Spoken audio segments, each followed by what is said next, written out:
skip that first part. So when we began this series 11 years ago, it was clear to us that there were multiple reasons to pursue clean technology. Independence and national security, national financial health, pollution reduction. And we held a bunch of early events on climate change and water. And later we focused on the opportunities that new technologies provided. A lot of people were interested in investing or getting a job or just the science. And we lost focus on the original reasons for having clean technology. We spun off several members to found the Clean Tech Open, and I think we have attracted a good audience and fostered some interest in the topic. But looking back a while ago on those last 11 years, it was surprising how little has actually been done in the field of clean technology. For those of you who missed it, you might be surprised to hear that 14 of the hottest 15 years in history have been in this century. So you can do the math there. And also there was a surprising debate about climate change and the impacts of human pollution in the air, on the land, in the ocean, and on climate in general. So we thought we should revisit the fundamental drivers of why clean technology is important. So we began with Carrie Emanuel from EAPS, who did an overview of climate change, and then we had Dan Cecil out, who talked about the atmosphere at some length, another EAPS professor. And we're going to continue after Professor Marshall's speech tonight with economic and policy issues derived from where we are today and what the meaning of what we're learning is. Those events will be interspersed with our normal events on clean technology over the coming months and years. So for tonight's event, I'm pleased to introduce Professor John Marshall, the Cecil and Ida Green Professor of Oceanography in the Department of Earth, Atmospheric and Planetary Sciences, which is hard to say, so they call it EAPS. Now, as I mentioned, our other two speakers have also come from EAPS. These people are doing important work, and they deserve your support and certainly your attention. We have some materials in the lobby describing EAPS and what they're doing, and I hope you'll take an interest. John conducts research in climate science and the general circulation of the atmosphere and the oceans, which he studies through the development of mathematical models. In fact, he's in charge of MIT's climate modeling. People of my age will recognize EAPS as the building with a golf ball on top. People who are somewhat younger may remember them playing Tetris with the windows. Now, Professor Marshall is also the director of MIT's Climate Modeling Initiative and the coordinator of Oceans at MIT, which is a new umbrella organization dedicated to all things related to the ocean at the Institute. So please welcome Professor Marshall to talk to us about the elephant in the climate.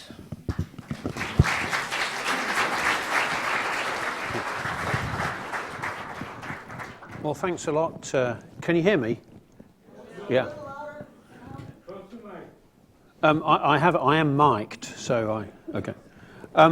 Well, thanks, Greg, for the very nice introduction, and thanks everybody for coming along. So, I'm from England.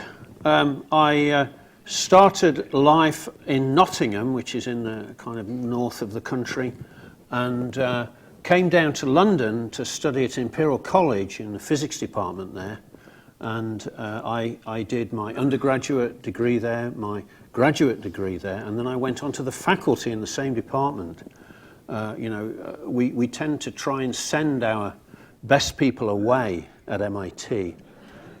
Maybe I wasn't good enough and they decided to keep me at Imperial College. So then I went on to the faculty and stayed there until about 25 years ago, and then I came to MIT.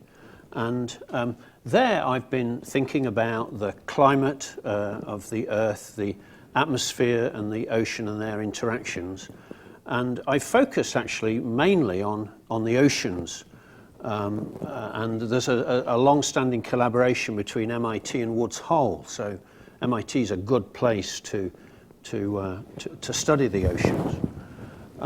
So what I'm going to do today is to talk about the oceans in in a warming world. We know that the Earth is warming up and the oceans are, have a huge heat capacity, and they're playing a big role in the orchestrating in some way the climate is changing. So I'm going to just review very briefly to start off with what we're going to do. So probably need to get rid of that. And so I'm going to review global observations of warming trends. So just to start off, looking at the observations, and not just atmospheric observations, but what we know about the temperature trends in the ocean. And these, it turns out, are a key part of the puzzle, the global warming puzzle. What's going on in the ocean, and how does that relate to the atmosphere? And what we're going to find is that what I'm going to describe is that we think that the oceans are warming up, and they're of course becoming more acidic because atmospheric concentrations of CO2 are going up. CO2 dissolves into the ocean, and the oceans become a little bit more acidic. And because the oceans are warming up, the water column expands, warm water expands, and so sea level is rising.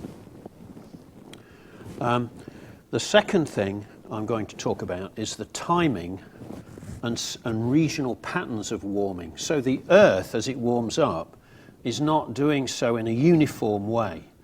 Parts of it are warming up more rapidly than others. And the ocean is playing a huge role in setting the spatial patterns of warming and the timing of the warming. So if we began to, if the Earth warmed for whatever reason, its temperature is going to increase. The rate of increase depends essentially on the heat capacity of the climate. And the ocean is the biggest, we mentioned an elephant, right? The ocean's a huge heat capacity, so it's controlling the rate at which the atmosphere is warming up. Not controlling it, but it's playing a big role in that. So the Earth's not warming up uniformly, and the ocean plays a central role in setting the patterns and timing of the warming. And I'm going to explore some of the underlying mechanisms using some models that we've developed, models of the climate. Now, so this first part is mainly observational. The second part, I'm going to begin to use some models. Who hasn't heard of has anybody not heard of the warming hiatus? So that in the last 10 years, global mean temperatures have not been rising quite as fast as they were prior to that. So there's a hiatus. The Arctic appears to be warming more rapidly than the Antarctic. So why is it the Antarctic's not warming as fast as the Arctic? And ocean currents are changing subtly. Not radically, but they are changing as the ocean warms. And then I'm going to conclude and try to describe what's happening and why is it happening and what might happen in the future. And then we're going to have a discussion. So, you can just ask me any reasonable questions. And I don't know lots of things about many things, so just please ask me a few questions that I know the answer to. One of the really fascinating things about this problem is that it's complicated.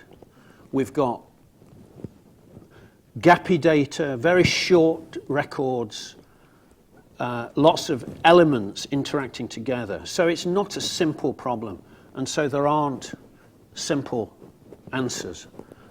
But we can say something, and I will. I don't beat about the bush. I will tell you what I think is happening. So here we are in EAPS, and this is known as Building 54. I'm in on the 15th floor,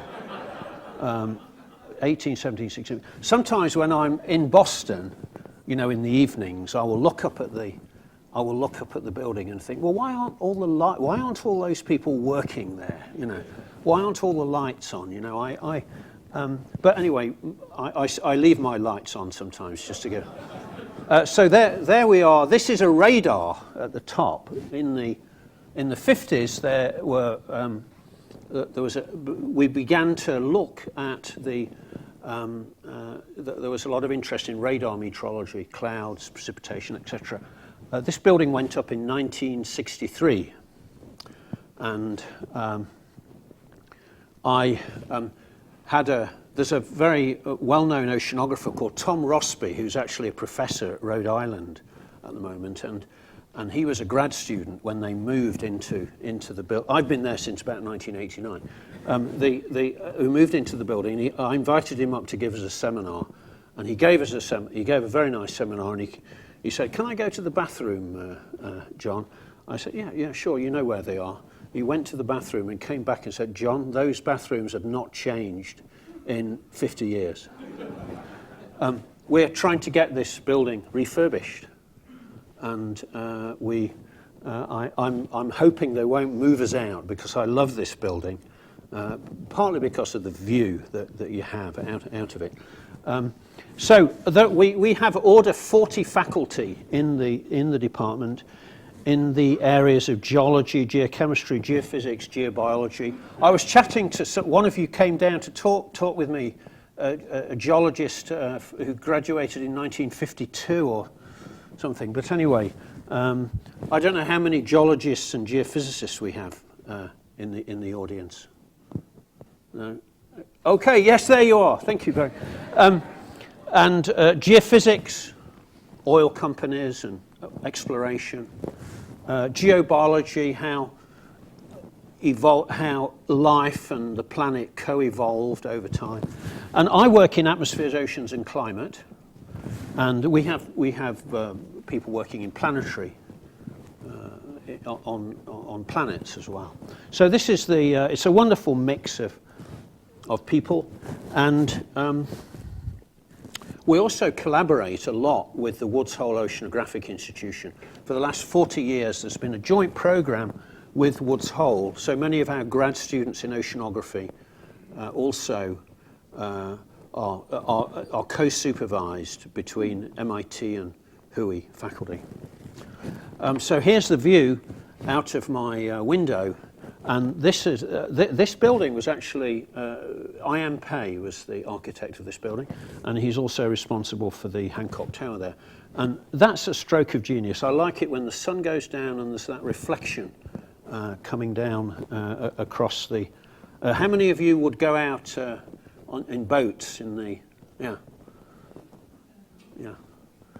And the other thing that I notice people do, and Greg, you were suggesting that I did this, and that's run up the stairs.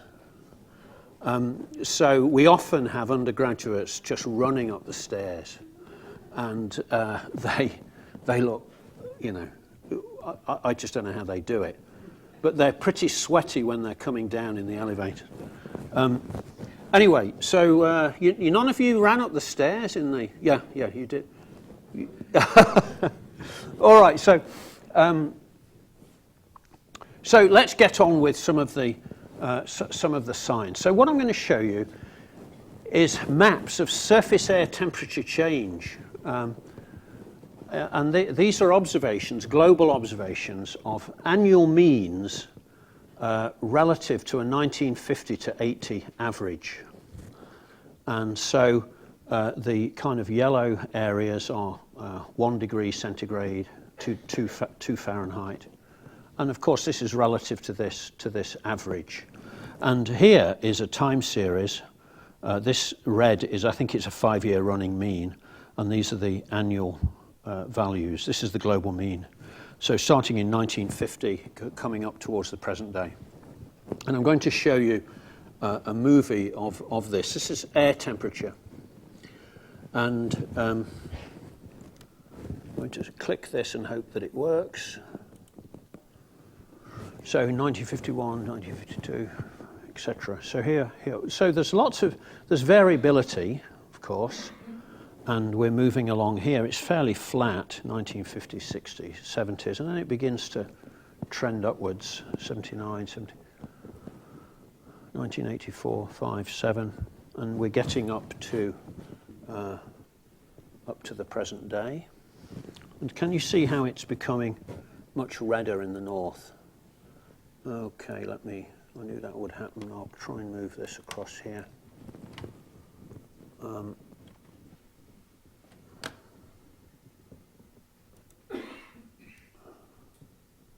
I want to stop it towards the end, and so we can look at the map around at the present time.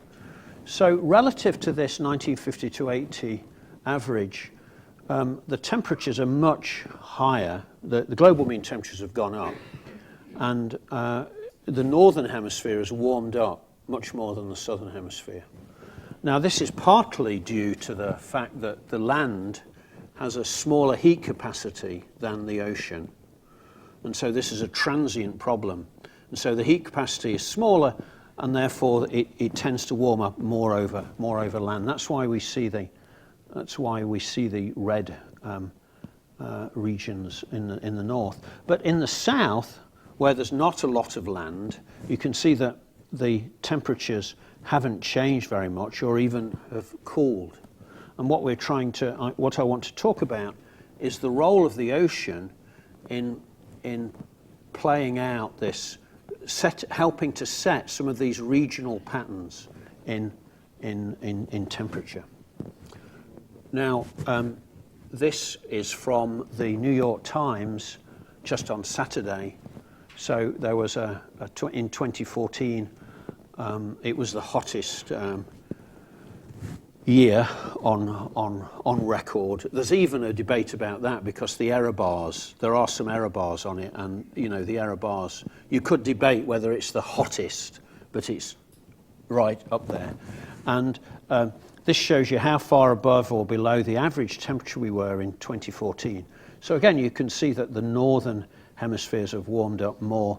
The southern hemisphere around Antarctica has not warmed up hardly at all, or in fact it's cooled slightly. And there are these patterns. And so this is the average global surface temperature going from 1880 up to the present day. And so we can see this warming trend. This is the famous hiatus that literally hundreds of papers have been written about in the last few years, about why is it that as our greenhouse gas forcing goes up in the atmosphere, why is it that the global mean temperatures have flattened out in the last 10 years or so? I will say something about that in a moment. So there's no debate. In fact, I was told over dinner this evening that, in fact, the Senate had taken a vote on this today or something, and that even the Senate had actually agreed that we were warming up. Is that true, or is that a scurrilous rumor? So we're warming up, right? So where's the heat coming from? So we could think about where the heat is coming from, and there are two possibilities, at least two main possibilities. One is that there's a radiative imbalance at the top of the atmosphere, so that we have the sun, incoming solar radiation and outgoing long-wave radiation, and that there's been some change to the balance. So, for example, due to greenhouse gases going into the atmosphere, the outgoing long-wave radiation might have gone down slightly, so that there's a net warming. Some people have discussed whether the solar constant is actually changing. The solar constant does vary, but it varies by a rather small amount, order 1/10 of a watt per meter squared, and globally averaged around the Earth. And in fact, in the last 30, 40 years, the sun has been slightly cooling. It's been putting out less energy in the last 30 odd years. So that's one possibility. The other possibility is that the heat is coming from the ocean. So the ocean has a huge amount of heat. The heat capacity of the ocean is enormous, That's where most of the heat is. And so, you know, the ocean could give a little bit of that heat to the atmosphere could warm up, and therefore the ocean ought to cool down. So, so there's the arrow coming up from the ocean. Those are the two possibilities. And so this has motivated oceanographers and the climate community to look at how the heat content of the ocean has been changing over time. And so I'm going to talk a bit about measuring the heat content of the ocean. And this is how we used to measure the heat content of the ocean. We would go out in a ship and take these long lines. These are known as hydrographic sections. Research ships running along long hydrographic sections of temperature and salinity. And from this matrix of measurements, one can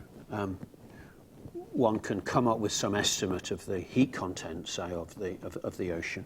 Now you can see that it's a coarse grid. This is from the World Ocean Circulation Experiment that actually Carl Wunsch, what I was talking to some of you alums over lunch, over dinner, and at least one of you know who Carl Wunsch is, a very famous oceanographer at MIT, and he was one of the organizers of the World Ocean Circulation Experiment that happened in the 80s and 90s. And they laid out this track of organized paths in the ocean to measure what was going on there. Now, so this is how we used to do it, say, since the Second World War up to the present day. This is how we do it now. So this is known as the Argo array. And so essentially, each of these red dots is a device which is known as an Argo float. These were the brains and the drive behind these floats is Breck Owens at Huey and Dean Remick at Scripps. And these Argo floats are thrown in. Let me show you so you can see them moving around here. So this is the number of floats gone in. This is the year 2002. This is May, June 2002. This is the number of floats. You can see the floats going in. Each one costs about $15,000. We've got about 4,000 of them out in the ocean at the moment, and they hang around at 2 kilometers down, and every couple of days come up to the surface, measuring temperature and salinity, and then beaming it back, and then they go back down again. And so we now have this global network of observations of the ocean. This is 2006, so here's the thing. This is I don't know, a few million a year to do this, and it's revolutionized the field. These are just a profile of temperature and salinity. So we can can you see that there's an ice edge here? So some of the floats can't deal with ice, so as they come to the surface, if they hit their head underneath the ice, that's it. And they go down and they've gone forever. But we're trying to devise ones that will kind of hit their head under the ice and say, okay, no, I can't get up there, so I'll move over here. And, move. And we want ones that can go deeper, and also floats that can measure the biogeochemistry of the ocean. There's a very interesting project now coming out of Princeton, led by Princeton University, where they're measuring in the Southern Ocean some of the biogeochemistry. So this is just wonderful for our field. And it's technology, the engineering of the ocean, the robotics that enable this kind of thing to happen is wonderful. So this is the kind of data that we're dealing with. These started from around 2003 onwards. And so what can we do with this? So I'm going to show you the observed ocean temperature change from early 1950s up to the present day, relative to a 1950 to 1980 average. And so this is, this does not, in 1952, we didn't have any Argo float. So, you know, this data is noisy, gappy, and it's been interpolated. So we have to bear that in mind. So we now, so I'm going to click this and it will begin to move forward. So this is, now we're looking to see whether the ocean warms or cools. So 1967 onwards. And so you can see that this is 0.2 degrees, 0.4 degrees. As the time goes on, you can see the kind of warmth at the surface moving down into the interior. So the ocean is actually warming up. And this is, oh, do you want to see that one again? Yeah, okay, so this is sine of latitude, so that gives you some idea of area. So the 60 to 90 is compressed on this scale. So the ocean's warming up, and it's roughly 1/4 degree to a depth of 1 kilometre in the last 50 years.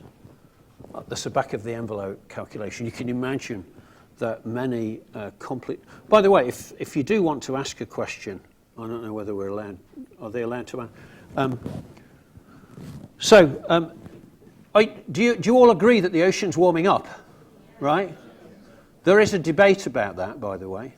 I mean, but most sane people accept that the ocean is warming up, and that's very significant because it means that the heat is not coming from the ocean. Where's that heat in the ocean coming from? You can see it coming down from the surface, right? It's coming down from the surface. And so when I come over here to the end, it's... my son helps me out with these things. Yeah, there we are. So that's 2010. Look at all that heat at the surface. So it's warming up by roughly 1/4 degree to a depth of 1 kilometre. So I surmise from that the heating is coming from the atmosphere. And actually that's quite consistent with greenhouse gas warming of the atmosphere. So I'm going to put some numbers in, and this is just a back of the envelope calculation. Think of yourselves as undergrads or something, and I'm doing a back of, this is your first take on the thing, and I'm doing a back of the envelope calculation. Now this is a really complicated inverse problem where you have to jiggle error bars and do complicated inversions. But this is a back of the envelope calculation. So what I'm going to do is say that I'm going to imagine that the ocean has a density rho and a specific heat c, and the depth to which the heat is sequestered, order a kilometre, is h. And so the rate of change of the heat content is rho ch dt dt. That's the rate of change of heat content, and we can get that from observations of the oceans warming up. And then that's going to give me a Q, which is a rate of heating of the ocean due to heating through the sea surface. The geothermal effects, you could argue that it was geothermal effects which were heating the ocean. First of all, you'd see the heat coming in from the bottom, and also geothermal effects are milliwatts. I'll show you in a moment that the heat coming in is order a watt per metre square coming in at the surface. So there's a radiative. Now the rate of heating is the radiative forcing R, which is the downwelling radiation from the atmosphere because the atmosphere's equilibrium is being perturbed. And then there's, if you warm something up, it pushes back. It tries to radiate that energy back out again. And so there's a minus lambda T. And this lambda is known as the climate sensitivity. And if you took a vote on this in the climate change community, many people would say that one of the biggest challenges to understand the climate is what is the climate sensitivity? of the climate. How much does it change? What does it depend on, etc. So anyway, there's the radiative forcing, and then there's the damping to space because the ocean's warming up. So I'm going to put some simple numbers in here. So if this is 0.5 degrees centigrade over a kilometre in 100 years, if you do the sum, you get 0.6 watts per metre squared. 0.6 watts per metre squared of heat is the net forcing averaged over the globe. And that's made up of order 1 watt per metre squared of radiative forcing, and this damping term, order 0.5 watts per metre squared. So 1.1 minus 0.5 is 0.6.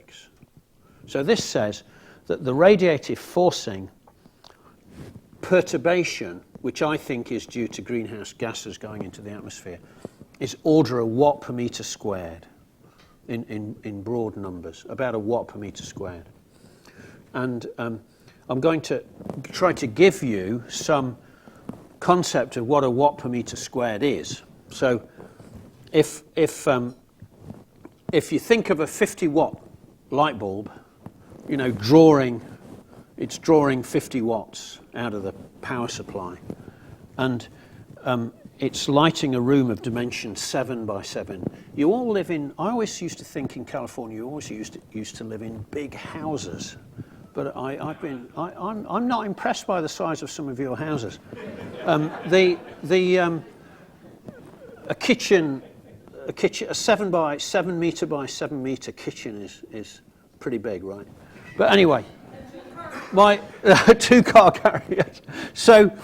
So you've got a 50 watt light bulb shining in a 7 by 7 metre room. That's going to give you an average 1 watt per metre squared. Now, the thing is, though, that is so now, one of the things we do in our climate modelling at MIT is we project spheres onto cubes. And we do that because a cube maps onto a parallel computer beautifully.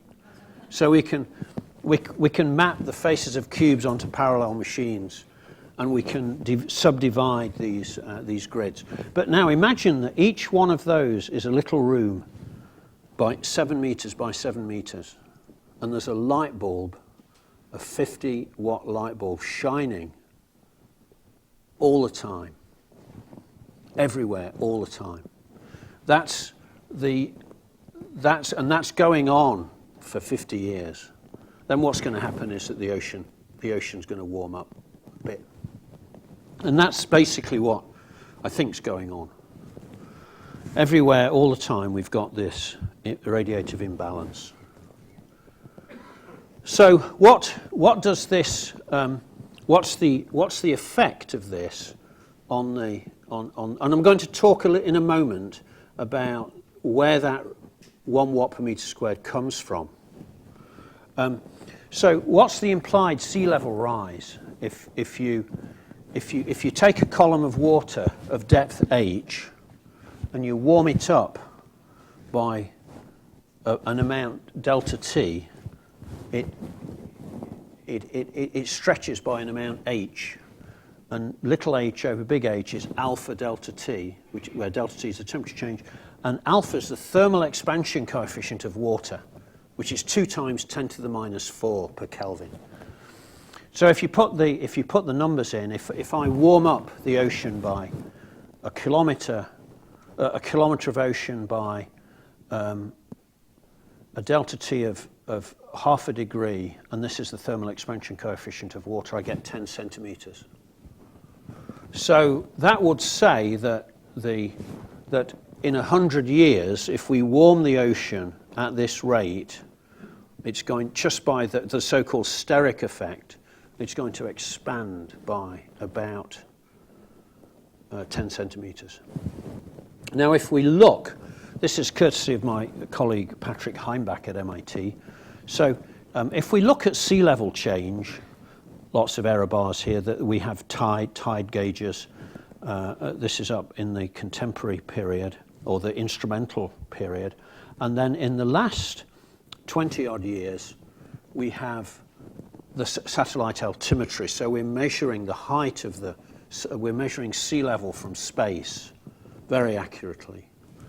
And in the satellite era, the sea level's been going up by 3 millimeters per year, which is about 30 centimeters per century. If you multiply 3 millimeters by 100, you get 30 centimeters. So during the satellite era, which is a very short period of time, sea level seems to be going up a little bit more than we might expect from simply a steric effect. Now, these are projections into the future. So this is the current time, and these are various projections into the future. And basically, there's a huge uncertainty here in sea level. Anybody got any ideas on why there's such uncertainty? I mean, it is the future, but we can actually predict probably reasonably well how much heat is going to go into the ocean. If we make a projection about how much carbon dioxide is going to go into the atmosphere, we can figure out how much the ocean's going to heat up. But the biggest uncertainty is what's happening to the cryosphere, to the ice. So if you have ice, sea ice, floating in water, and it melts, the level of the beaker doesn't change, like Archimedes. But if you have an ice sheet resting over land and that melts and flops into the ocean, then sea level will go up. And so the reason that there's such uncertainty here is in our projection, the community's projections into the future, is that we don't understand. It's very hard for us to model how ice sheets interact with the bedrock on which they're, and how the ocean might be lapping and warming the ice sheet. That's the reason that there's such a huge spread in the future projections of sea level. It's the uncertainty in what's happening to the land ice. Now, where is this 1 watt per meter squared coming from? Why might we expect there to be order 1 watt per meter squared radiative forcing of the climate? And we think that the community thinks that it's due to anthropogenic forcing of climate. So this shows you the effective radiative forcing in watts per meter squared. So this is 0. This is 2 watts per meter squared, minus 2 watts per meter squared. And these kind of processes cool the atmosphere, and these warm the atmosphere. So these are,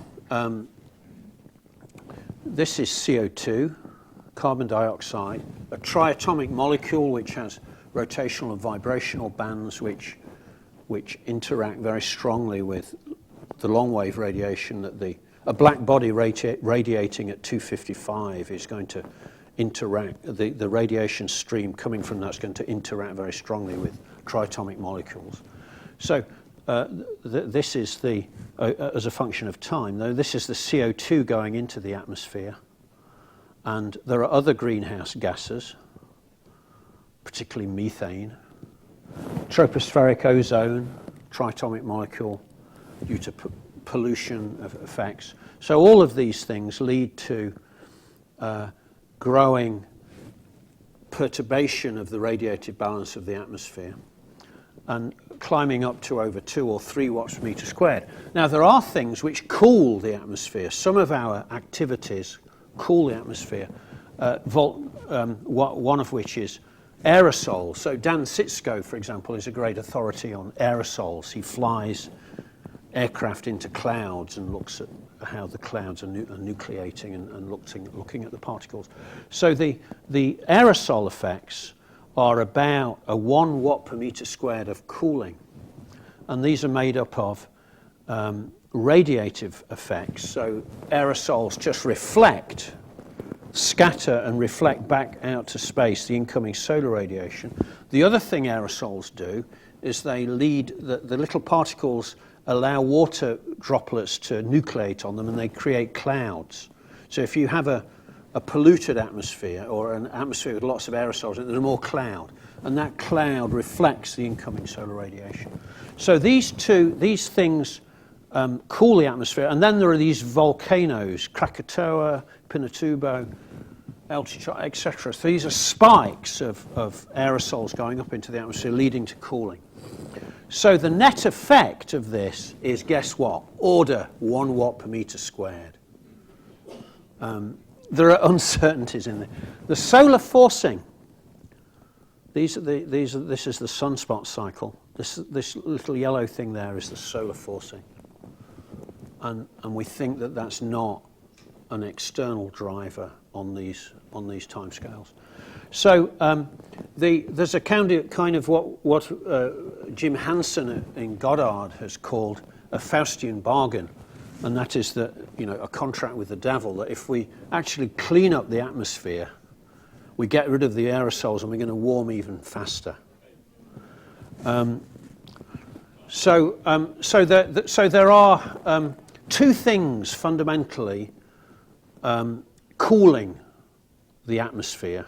One is the ocean taking heat out of the atmosphere into the interior, and the other are aerosols. Those are the two things which are counteracting, we think, the greenhouse gas forcing.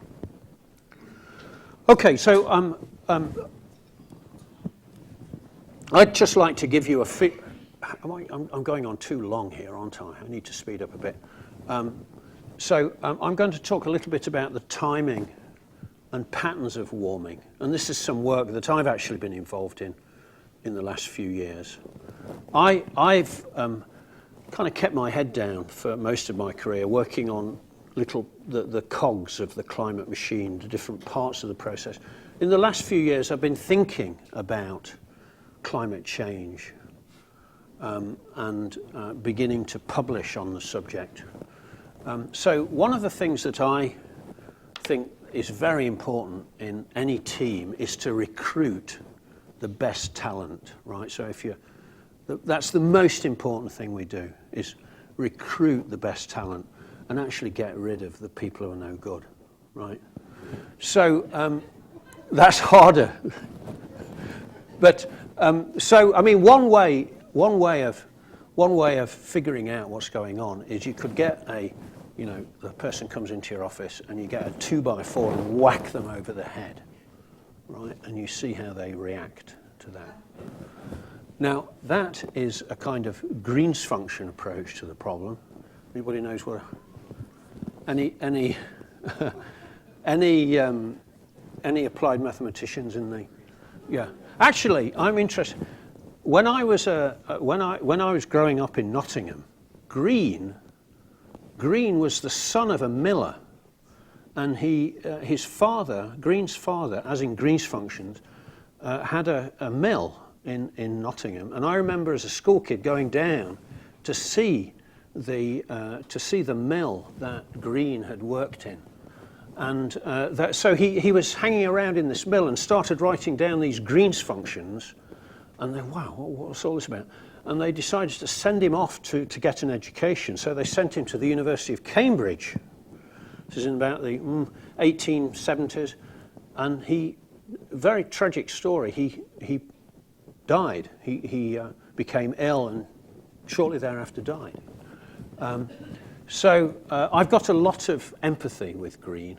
I wish I was as clever as Green was. But anyway, so you can do Green's function calculations with climate. So what you do is you imagine the climate is at equilibrium, and then you whack it over the head with a 2x4, which is equivalent to instantaneously. Are we really recording this?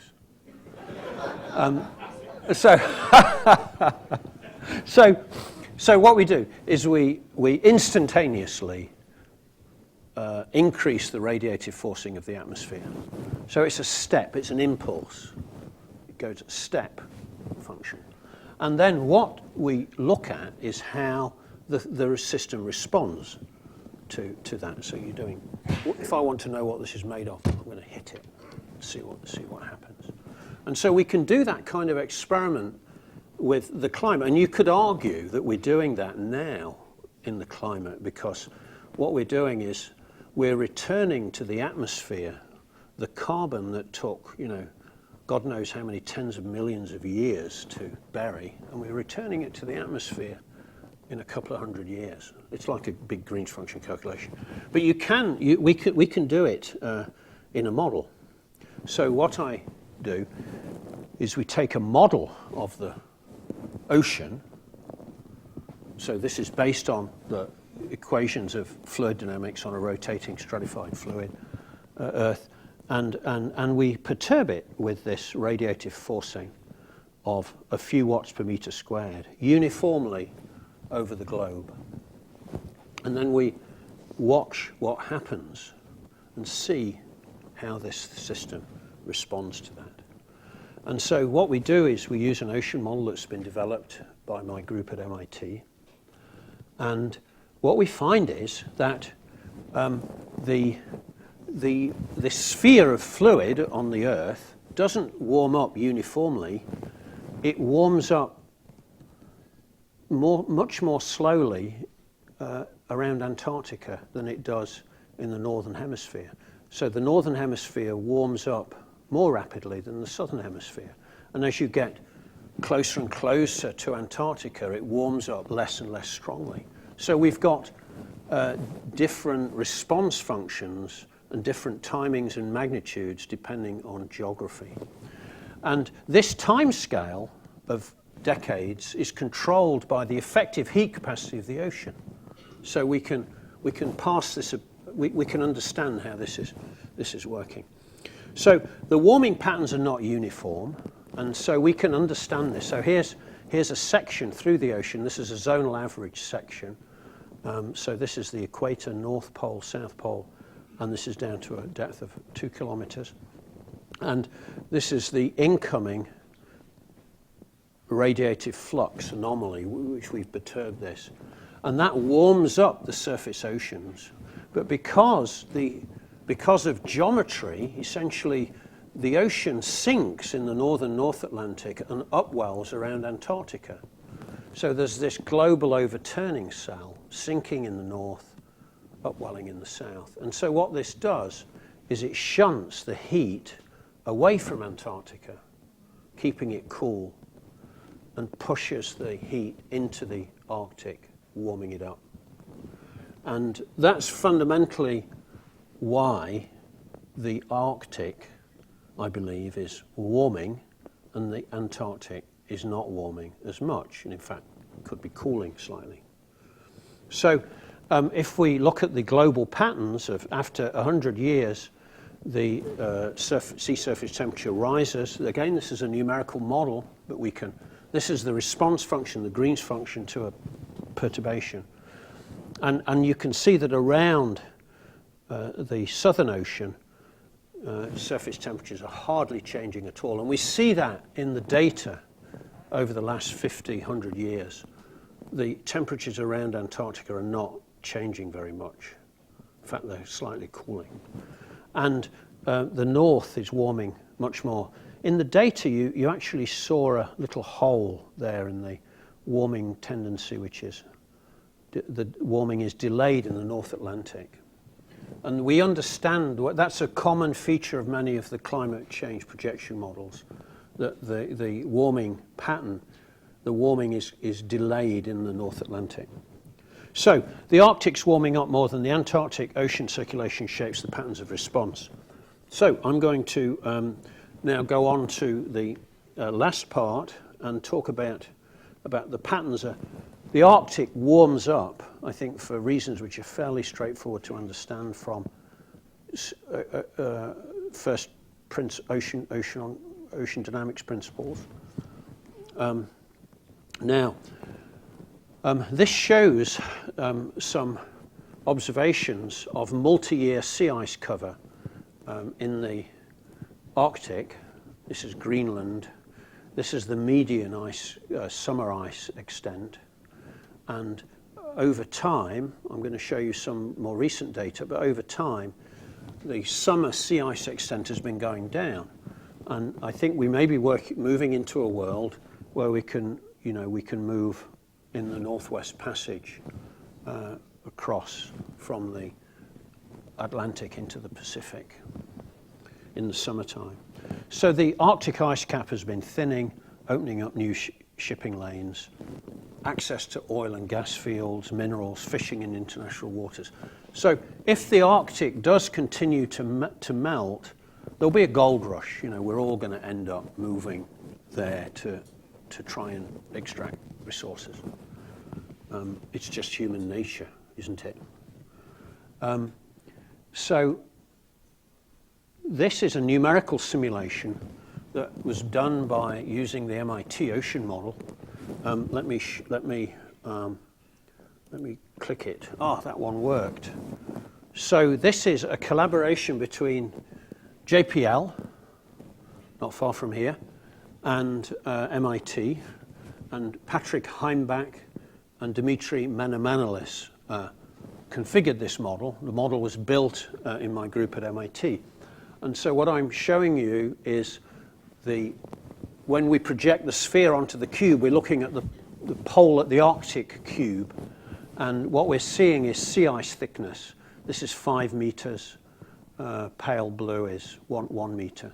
So this is in October 2007, and the ice is retreating. There's a seasonal cycle. So let me show you this to give you an idea that so you see the sea ice is moving around. This is in the winter time. The sea ice expands, and then it melts back. This is the Northwest Passage, and it expands again. This is a model where it's a large control problem. So there are observations of the ocean from satellite, observations of the ocean and sea ice, the interior ocean, and we define some kind of cost function which measures the mismatch between the model and the data, and then we use forward-backward methods to fit the model to the observations. So it is constrained by observation. Let me just show you that again. I like the cracks. Don't you like the cracks?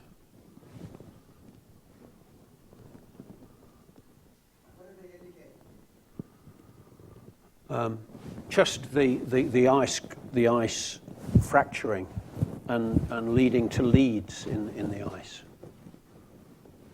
So the sea ice is very influenced by not just ocean temperatures, but by winds blowing over. Okay, so this shows you, this has been very recently released. This shows you, this is due to NASA, this shows you the multi-year Arctic sea ice as a function of time up to the present day, the last summertime sea ice. So, as in any natural system, there's lots of natural variability. It's going up and down, but it's basically going down. It did recover again and then bounce back. Okay, conclusions. What's happening and why? So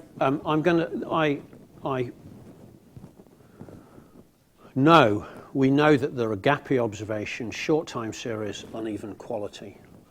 There are the uncertainties increase as a function of scale. So the global picture is much clearer than the regional picture. But the global picture is fairly clear, I think. That is that heat and CO2 from the atmosphere is going into the ocean. The ocean's warming up and it's becoming more acidic.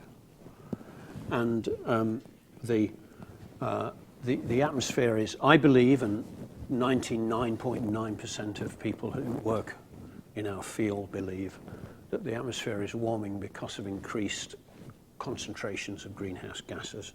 I don't think the Senate actually voted on that issue, whether the warming was due to man-made effect, mankind. The oceans are warming. Why are the oceans warming? In response to an atmospheric change. The heat is coming from the atmosphere into the ocean. Sea levels rising. But there are very large uncertainties in what's going to happen because the big gorilla is the West Antarctic ice sheet, Greenland. This has to do with getting ice from the land into the ocean. And the physics of that is very poorly understood. We have very few observations of how glaciers are rubbing across, you know, the bedrock. It's very hard to model. And the ocean currents are changing. There's a there's something that you quite often see in the popular press. The Gulf Stream's going to disappear under global. It's not true. The Gulf Stream is a wind-driven phenomena. As long as the winds are blowing, and they will blow even if we keep putting CO2 into the atmosphere for another 500 years, the winds will still blow. We'll still have middle latitude westerlies and trades, and we'll still have a Gulf Stream. But the ocean currents are changing because they reflect, they're intimately connected with the temperature field. The ocean has a cooling effect on the atmosphere. The ocean's taking heat out. It has a cooling effect on the atmosphere. Hiatus periods, these are to be expected and not surprising at all. I'd be staggered if the global mean temperatures just steadily rose. There's variability. The ocean takes up more heat in certain decades than others. It's a living fluid. It has its own variability. It's taking up heat, and it's not surprising there is a hiatus. The ocean's not passive in this. It plays an active role in setting the patterns and timing of warming.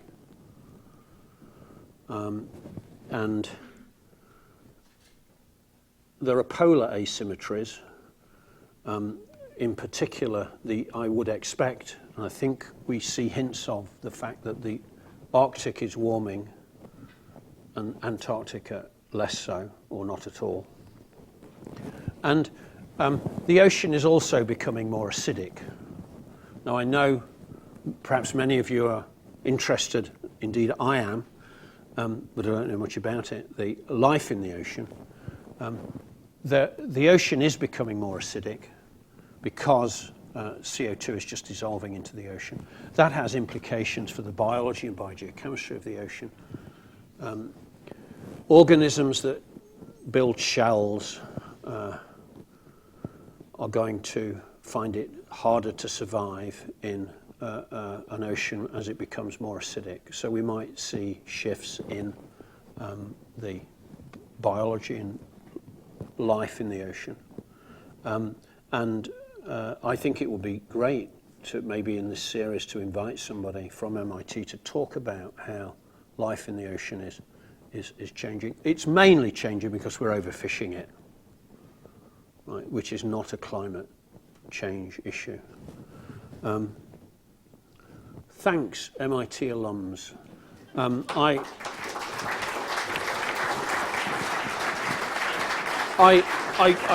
do want to, you know, it is very much appreciated. I'm staggered by the community that you have here, how, you know, you're together, you show up late at night to listen to these talks. It's very much appreciated you know, that you've been to MIT, that you still think about us, and that you help us in many ways.